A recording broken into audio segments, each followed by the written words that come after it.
मित्रांनो नमस्कार. आज आपण आलेलो आहोत आपल्या हॉटेल वृंदावन प्युअर व्हेज मध्ये. गेल्या मार्चमध्ये मला वाटतं कोरोना झालेला होता लोकांना. कोरोनामुळे सगळे व्यवसाय बंद होते. आता ह्या वेळेस प्रॉब्लेम आला तो लाकडांचा आणि गॅसचा.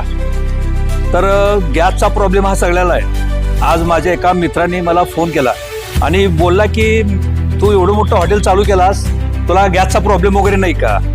मी म्हटलो आहे, गॅसचा प्रॉब्लेम सगळीकडे आहे, पण गॅसच्या प्रॉब्लेममुळे आपण आपलं हॉटेल का बंद ठेवायचं? तर आपण मित्रांनो आपण आपलं हॉटेल चालू ठेवलेलं आहोत. आपण कुठल्या गोष्टीला हार मानलेलो नव्हतं. तर आपण काय व्यवस्था केली आपण आज बघू. आज एवढं मोठं भव्य आपलं हॉटेल आहे. हे समोरचा व्ह्यू हॉटेलचा आणि हॉटेलच्या पाठीमागं व्ह्यू बघू आपण. किचन. आता हे माझं हा किचन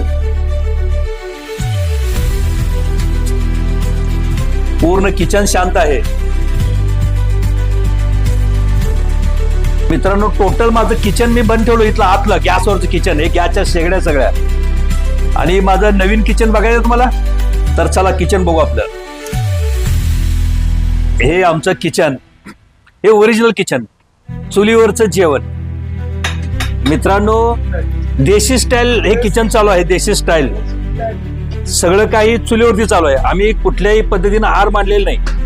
लढत राहायचं, संघर्ष करत राहायचं. आणि गॅस बंद झाल्यानंतर आम्ही हॉटेल बंद ठेवण्याऐवजी आम्ही डायरेक्टली गॅस चुलीवरती जेवण चालू केलो. हे आमचे करण शेफ, हे आमचे शिवम शेफ आणि आमचे तंदूरवाली शेफ सगळे.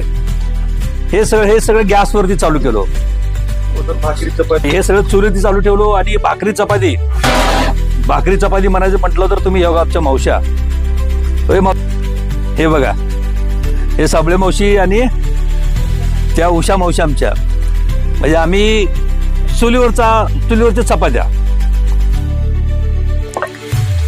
म्हणजे गॅस नाही, आपण गॅसला सोडून दुसरा कुठला पर्याय चालू करता येतो आपण ते बघत आहोत.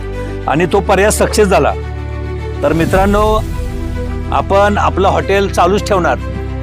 गॅस असो गॅस नसो, अशा किती जरी अडचणी आल्या तरी आपण आपला व्यवसाय चालू ठेवायचा. येणाऱ्या पर्यटकांना जेवण द्यायचं आणि त्यांच्या चेहऱ्यावरचा आनंद पाहायचा. चलो बॉयज.